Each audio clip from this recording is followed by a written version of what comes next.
Scouts 007's Keyboard Road Warrior series, where we play Euro Truck Simulator 2. So, we're carrying on where we left off in the last video. We arrived in Paris, we leveled up, and we've earned ourselves a skill point. So first thing we're going to do is apply that skill point. So, as I said at the end of the last video, we're going to attach the last ADR tag, the last tag to ADR, which is for corrosive substances, class 8. Goes. I love the way this clip skips from 4 to 6 and then 6 to 8, but that's clearly how it works in the real world. So we're going to apply that, and then from this point on, we're going to chop and change. I think we're going to look at what it gives us. We also got access to some new upgrades for the truck. Probably not going to apply any of them, but don't know though. With a nice 540 bhp engine, what are we currently rocking? There's a 600 for the classic and the 540 for the FH. What are we rocking at the moment? A 460. Ooh, that's so tempting. 540. We'll think about that. We'll see. So let's look at our progress. So in our last, our last 10 journeys, we've gone to Manchester, Esbjerg, Malmo, Bremen, Aalborg, Felixstowe, back to Esbjerg. Because we bought our truck in Liverpool, it took us back to Liverpool, so we went to Felixstowe, then Cologne, and then Paris, which is where we're currently sat. We're about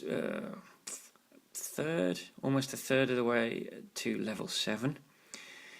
We've done quite a bit of time. We're now up to 6 hours of playing time, over 4,000 kilometers driven. We've discovered 7% of the map. So if we look at the actual map, you can see the bits we've discovered are in yellow. So not a great deal of the map yet. We've still got to discover all of Southern Europe and Eastern Europe. We've got a lot of Scandinavia to still discover, a lot of the UK to still discover, but 7%, that's not bad for our 11th. It's going to be our 11th journey. In 10 journeys we've discovered 7. So let's go and repair and rest, and then pick our new destination, and maybe pick up that new engine. We'll see. We've got 55, so we do want to get another driver in Liverpool to help boost our income, but it shouldn't stop us from blinging up our truck. So let's have a quick look at the map again. See where everything is. So we want to turn right, and then right at the roundabout, and then right again. So right, let's go. Let's make sure we're not running over anyone. Good. Let's get to it. Get on the correct side.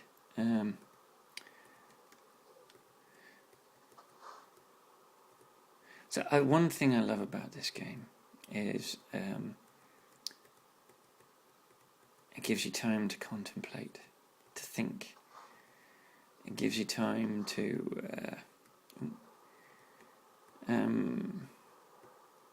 have a look at yourself, see what you're doing. And obviously I can't do that in this playthrough because I've got to chat to you guys. And if I was constantly thinking all the time, there'd be no space for talking. So let's quickly repair. So first things first, let's 463 pounds. You can see what that is mostly is tyres. Yeah, in fact it's entirely tyres. You're going to find pretty much every journey you do is going to eat into your tyres.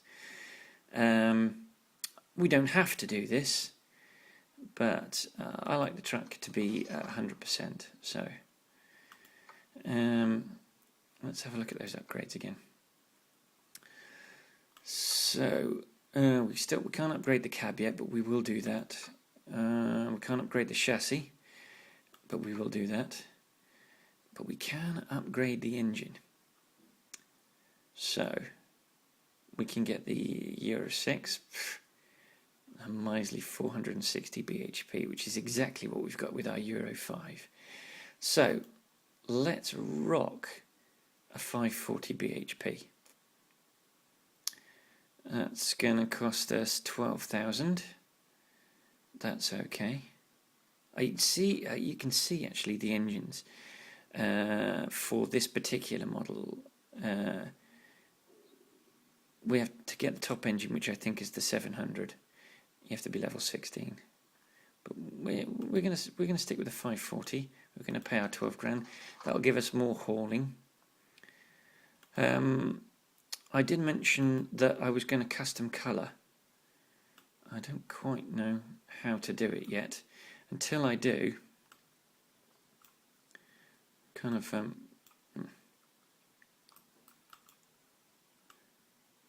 think it's approximately that. That's what we're going to look at. Doesn't look particularly good, but it will do when we've got the lovely stylised City of Liverpool Liverbird.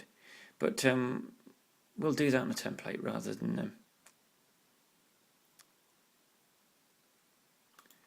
we'll do that on a template. So we've got our 540 engine. Hopefully, let's just double check.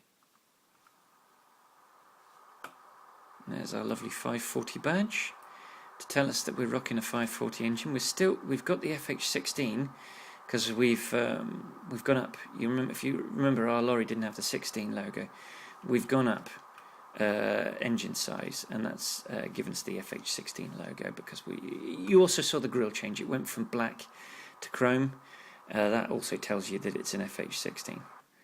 So let's fire up the engine and just give our driver a bit of a snooze.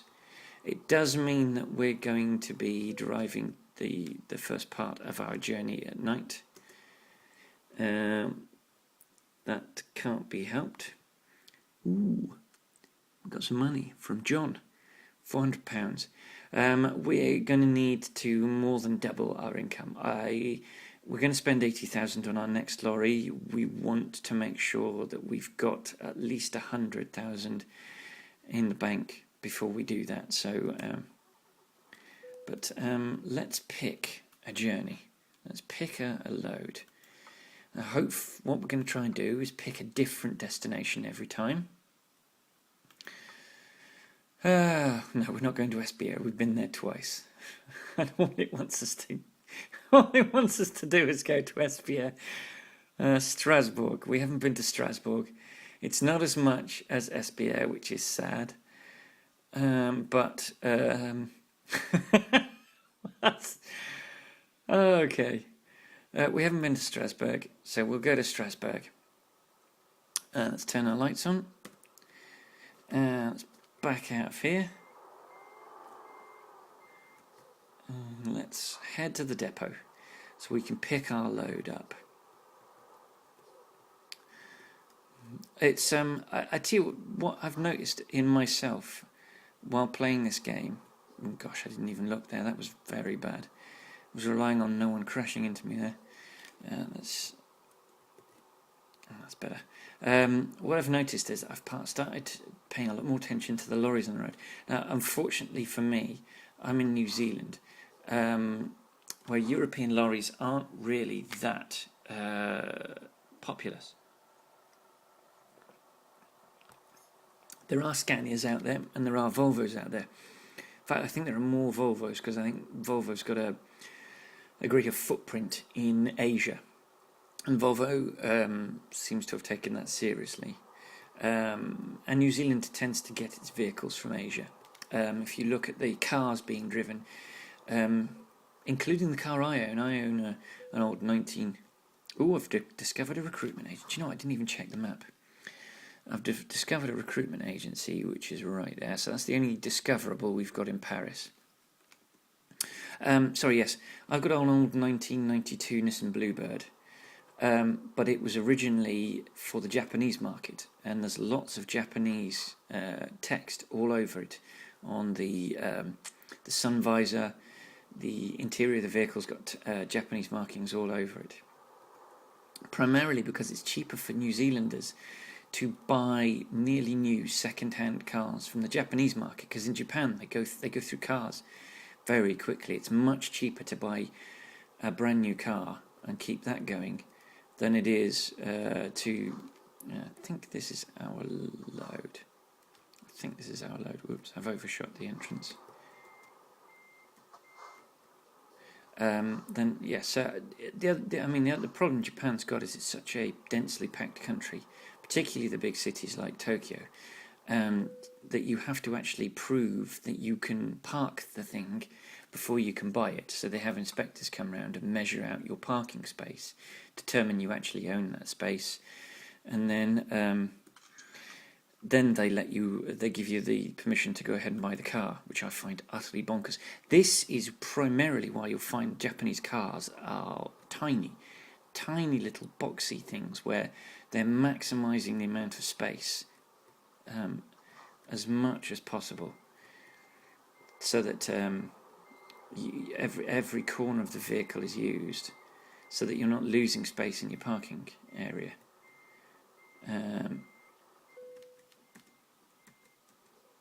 So we've picked up our load, right? But so in Japan, they tend to keep a car for maybe a couple of years, and then they sell it on. And in Australia and Japan, New Zealand and Japan, particularly in New Zealand, because there isn't a vehicle manufacturing industry in New Zealand anymore. They either buy Holdens or Fords from the big plants in Australia, or I think Toyota's the other manufacturer that's in Australia, or they import cars from Japan or Korea. So there are a lot of Japanese and Korean imports. So a lot of Hyundais. Oh no! We didn't come to a halt. So we've gone through already. Damn it, £280. Yes, that's a product of driving the thing without a load and then immediately driving it with a load. You forget how long it takes to come to a halt. So it's very interesting to see. Obviously, being a European, I see a lot of the European versions. When I go to Europe, I've been to quite a few European cities. I've been to Paris, Munich, Budapest, Naples. I've been to, where else have I been in Europe? Brussels. Trying to think. I've been to a couple of other places I can't remember off the top of my head. You see pretty much the same Asian brands in pretty much the same configurations, just the steering wheel's on the wrong side of the road. But in Japan, it's a whole different ball game. They didn't have different names for the vehicles, different designations, different body types.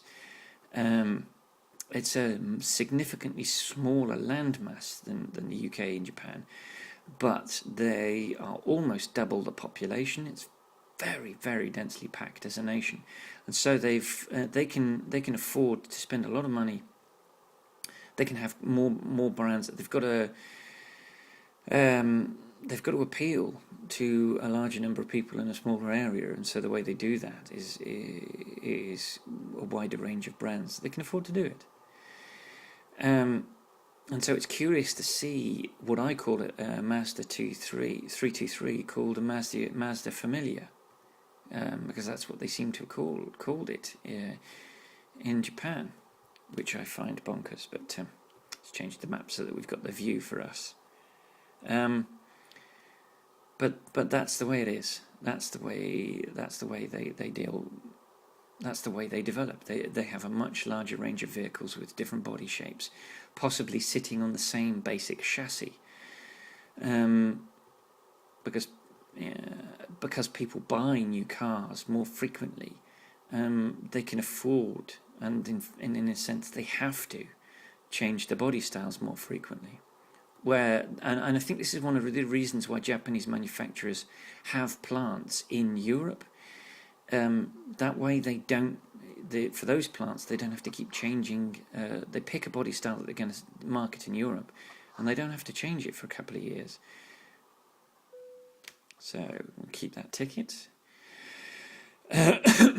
We're in France, so we're going to see a lot of toll roads until we get. We're going to see a lot of toll roads, period, because Strasbourg is the edge of France. So we're not going to escape the toll road. I think, as we've discussed in a previous video, they don't tax people, road users. They at source. They don't tax road users in the post. They tax them at source, and this way they get vehicles that travel through. I'd be tempted if a vehicle was travelling, because in the UK we have a road tax system. You have a little circular disc which you have to have in the window of your vehicle.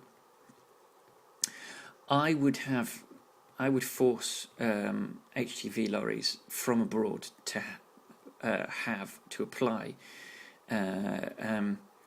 a road tax disc to the window, and I would make them submit to the Ministry of Transport test to travel in the UK. I think there are far too many lorries in the UK that look like they would never get through an MOT test without the help of a miracle, and I find that disgraceful. You see mainland European lorries travelling with tyres that look like they're 2 shakes away from bursting, and it's quite frightening to try to drive past them. I mean, it depends on the sort of car you've got, but nowadays cars, the bodywork on cars are as flimsy as a Kit Kat wrapper. So a flailing burst tyre can do a tremendous amount of damage. I've seen a tremendous number of on YouTube videos where a burst tyre has caused a truck to come off the road. The explosion is so violent that it's caused the truck to come off the road. So this is what I was talking about. It's another toll booth. Really? Oh, no, we're not going to stop. Oh, no, we crashed. Oh, God, we did a lot of damage there. Oh, no, we did damage to the load as well. That is bad news. That is terrible.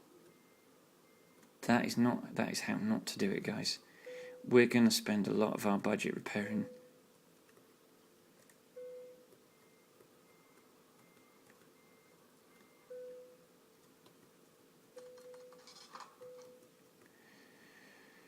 We're going to spend a lot of our budget repairing this vehicle, and we're going to suffer a financial penalty. 2% damage, 12% to the cab. Oh, we're going to probably lose. Oh, that's disgraceful. I think our engine is suffering. Oh. And it does help if you don't have the parking brake on. We're going to lose about 10%, so we're going to lose about...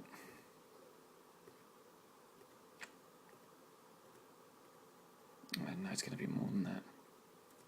We're going to lose about £1,000 in repairs.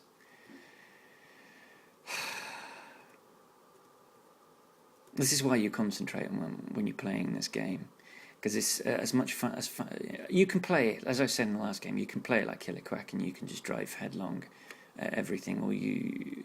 But the trouble is, you end up not expanding your empire, and you end up spending most of your income repairing your vehicle.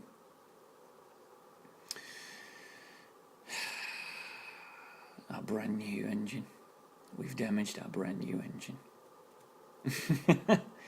So we are just under 5 hours away from... we don't have our main beams on. We're just under 5 hours away from our journey's end. We've discovered a ream. That's good. Actually, let's have a look at how much time we've got for this journey. 9 hours. And we've got 4 hours. Let's look at the map a second.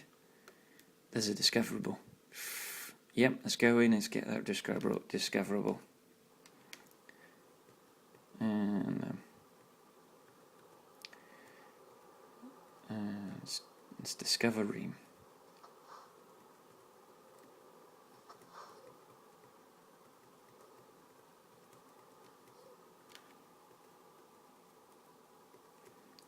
Alright. Oh, do you know what? I'm distracted and angry by that crash. That's made me distracted and angry. Next left turn. So much so that I think it might be worth repairing the vehicle. Actually, no. Let's leave it until journey's end. What was I talking about? Oh, that's funny. Carrefour. Carrefour is a real French supermarket. They had a brief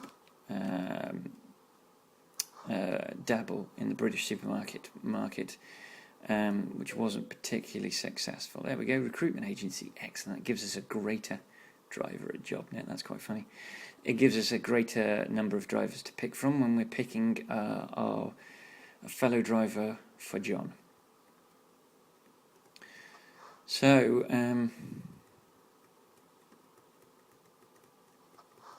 let's carry on towards Strasbourg.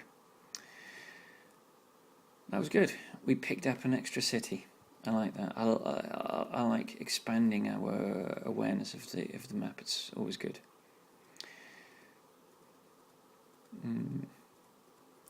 But damn, that was reckless. I'm gonna get at best I'm gonna get good work because I've done 2% damage to. I'm probably gonna get satisfactory. Yeah, I'm probably gonna get satisfactory for this, which is not good. This will be the first time that we've damaged the cargo, which is annoying. We've done really well up to now. Excellent after excellent after excellent.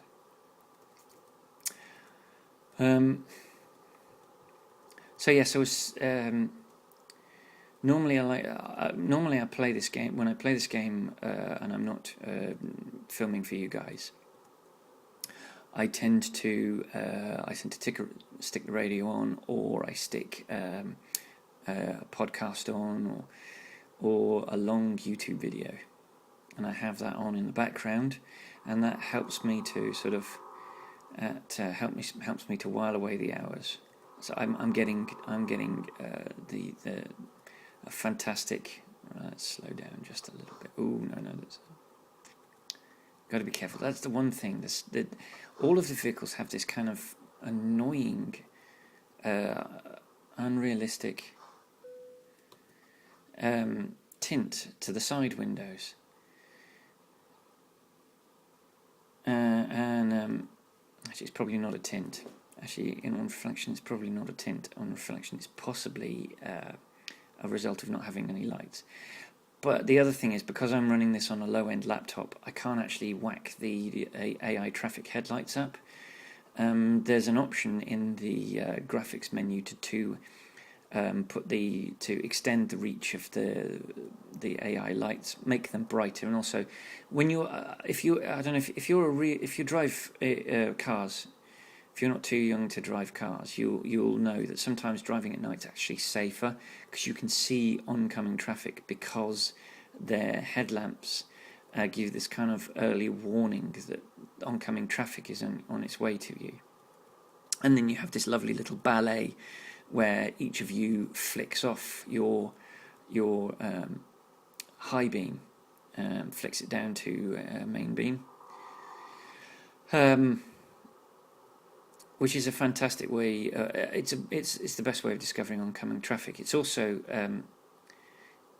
if the lights had a bit more throw, if the AI traffic had a bit more throw, you'd be able to see them in the mirror at night, and you can't. You can just see these tiny little white dots, which could be city lights.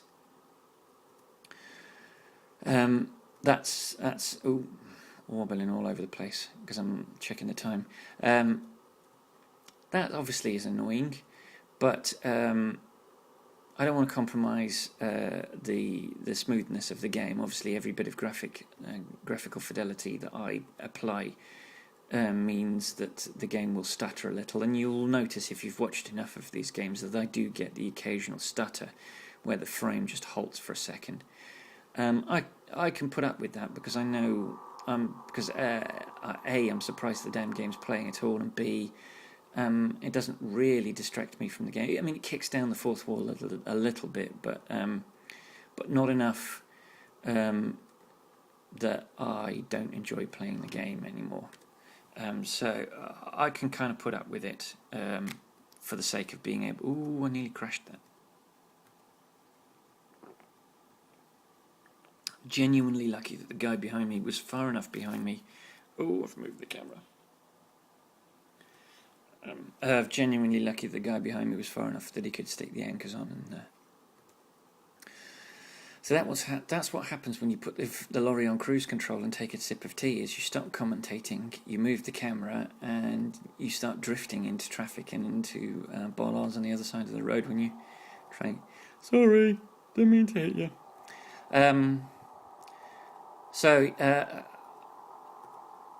I like to play this game as realistically as possible. Obviously, I'm playing on a keyboard, so I only flick on the indicators when I've got a spare hand to do so. If I'm going to crash, if I'm going to hit something, I won't do it.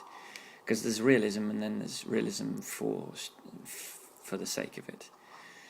When I get back to the UK and I get behind my G27, and once I've done that, then obviously 24 quid, not bad. Then I will start to add more realism. Obviously, with the G27, you get an H shifter as well as the paddle shifter.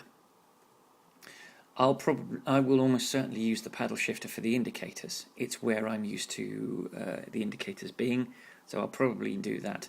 There's 6 buttons on the dash, so I'll probably use one side for the lights, for the top 2 for the lights and the high beam. I'll probably use the other side for the wipers, the stuff that you have to turn on quickly. And possibly the e-brake, the parking brake. Probably the engine on will be on. There are 4 buttons, a D-pad. There's 4 buttons and a D-pad on the gearbox unit. I'll probably use that for things like the map, the escaping to the game menu, turning the engine on and off. Also, until I get a track IR, I will probably use the D-pad for looking forward, left, right, and backwards. I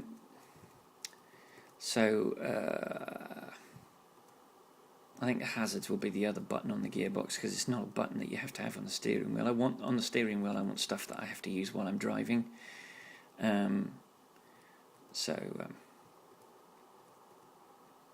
Yeah, maybe the menu escape button and the map button should go on the steering wheel, because you escape to the map and the menu while you're driving. So yes, left and right indicators will be the paddle shifter, and then I'll use the stick shift, and I'll use the even split. So this is a 12-speed truck. What I'll use is 2nd, 4th, 6th, 8th, 10th, and 12th gears, because you don't need to use all of the gears. You spend if you used all of the gears, you would spend all of your time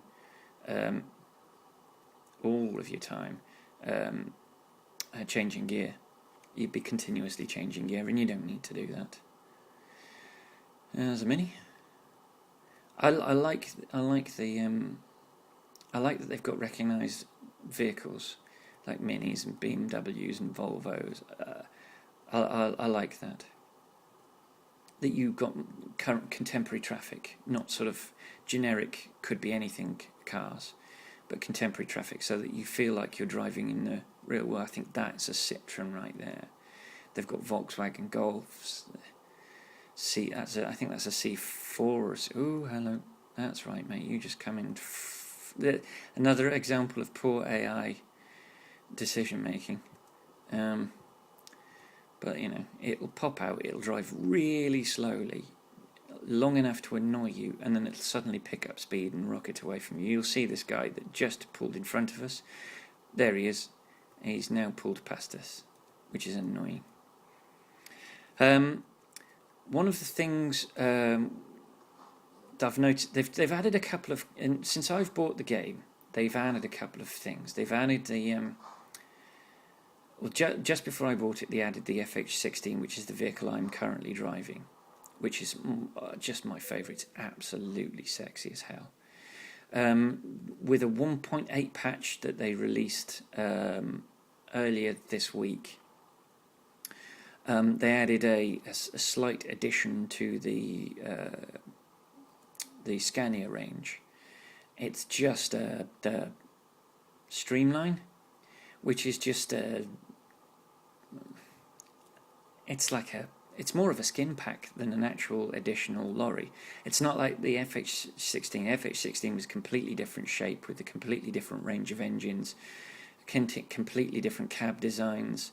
It's a brand new truck, whereas the FH Classic is the 2011 and 2012 trucks.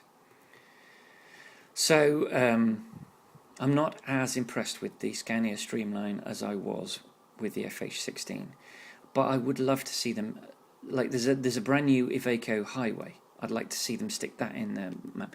There's also an entirely new make that they haven't, well, it's not new, it's a make they don't have in the game, so it would be new to the game. Ford have had a lorry for a long time called the Ford Cargo, and there's a 2013 Ford Cargo. I don't find it particularly attractive, but I think there'll be plenty of people out there who would like the Ford Cargo. And to add an extra manufacturer, extra truck dealership locations, they've extended the map. It would be fantastic to see an additional manufacturer in there. There aren't any more. I don't think there are any more European-based manufacturers that they could add, because I'm not sure there are any that are worth having. But there are some Asian manufacturers that don't have. Mitsubishi have a range of trucks called the Fuso. There's a couple of Chinese manufacturers, Korean manufacturers. There's the Hino and there's UD. China has one called Great Wall. I know that they're introducing American Truck Simulator, and I would imagine that they are desperately trying to capture the American market, because I think they've realised that there's a hole in the market that American American gamers want to play in America on American trucks. So I'd imagine they're going to fling an awful lot of their resources at American Truck Simulator. I do hope that they don't abandon European Truck Simulator for that giant carrot, because to be fair, without European Truck Simulator there would be no American Truck Simulator. They wouldn't have the American market that they have if there hadn't been Euro Truck Simulator. And they also need to remember the big community that's sprung up around Euro Truck Simulator, the modding community that's helped spread this game, and to make it what it is. Oh, I think I rubbed that guy. Damn it! Have I done more damage? No, I did cause him to put it. You can tell when you've interacted physically with another vehicle because his hazards come on immediately. £24. This is turning into a disaster. This is one of the reasons that I didn't like driving in France in my private account, and I'm not particularly fond of driving here on this YouTube account. That said, you need the challenge. I need to improve my driving. I need to learn that I can't cruise at 120k everywhere, that I've got to concentrate on where my lorry is in relation to everyone else. Now you could argue, and I probably will when I look back at this video, that guy moved into a lane after I'd already occupied it. Oh, see? We're starting to have engine malfunctions. This is what happens when you have a head-on, and we had a head-on. We crashed into first the barrier, sorry, first the booth and then the barrier at that toll booth, and this has done some damage. This is going to take, I think this is going to swallow the lion's share of our income from this load. I'm not sure, but I think that the percentage that you pay depends on your level and the level of income you can earn. So it won't be as bad as it would be in my private profile. My private profile, I'm now getting between £40,000 and £70,000 per journey, but those journeys I'm having to have multiple rest stops for. And so we're not going to discover Strasbourg by doing this. We're going to have to go back into Strasbourg. That's annoying. That means that we're going to have to endure the engine malfunctions after the journey. We can't get it sorted. Oh, no, we are. We're just going in the other side. That's fine. That's a bit of a relief. Yeah, so when if I have a head-on, and I haven't had a head-on in my private game for quite a while, I think it's the fact that I'm concentrating more on the game because I'm not having to chat all the way through it, so that my driving is a little less erratic than it is when I'm talking to you guys. But on the occasion I've had a collision. Oh, no. Oh, you're kidding me. That's oh no, 5% damage to the load. Okay, this is going really badly. This is going really badly, guys, and this is upsetting me, which is making me lose concentration. Okay, that's why you don't travel too fast around corners. I'm going to pay a penalty, probably a couple of £100. I'm going to lose experience points as well, which sucks. I'll probably lose like 100 experience points.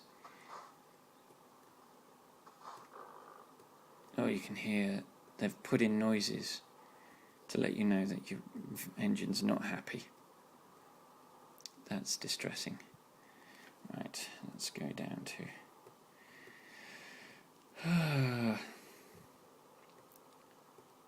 So this is going to be fun parking. We've discovered Strasbourg, which is good. We like to discover new towns and cities, always. Where are we going? Let's not go plough through a red light, because we've lost our focus. It's also not speed. Okay. Right.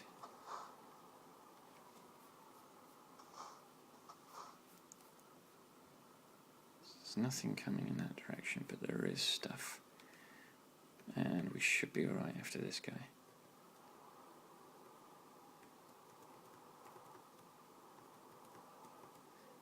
Okay. It's very difficult to judge when we're turning left here.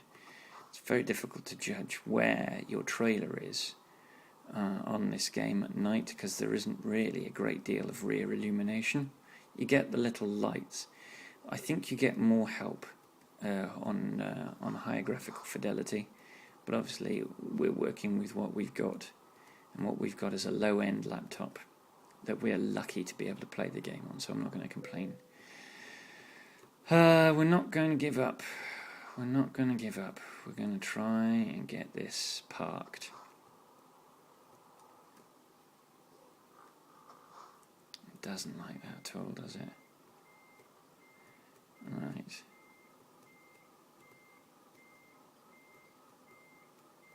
Be lovely if we could get this in one go. That's unlikely, though, given my track record on this front. But you never know. You never know. Ooh, we're looking good. We're looking good. We're looking good for a first time. We are, first time. That's a miracle. Satisfactory. Well, that's better than I'd hoped, given how the journey ended. We got a base reward of 7,000. We got a proficiency bonus for being level 6 at ADR. Oh, sorry, no, for being level 6, sorry, of 642. We needed that £600 because we paid a 6% damage fee of £682. So in the end, we got £7,000. We needed the XP for parking as well because the 45 doesn't even begin to cover the 70 XP we lost for crashing three times. Yeah, no, we did badly there. We did pretty badly. We lost nearly a fifth of our XP, so we could probably have ended up here somewhere, which would have left us much closer to levelling up next time. So we drove 401k, which isn't a great deal of distance. We took 5.5 hours of game time, consumed nearly 200 litres of fuel, drove to a £7,000 reward, gained 642 as just a bonus for being level 6. So we're still a level 6 enthusiast. That's fine, but we're not as close as we could be, but because of ourselves. It's our own fault. So anyway, I'm gonna go away and throw this disappointment off. And thank you for watching, and let this journey serve as a warning to you. Concentrate, don't chat all the way through a journey. And if you've made it all the way to the end of this video, thank you very much.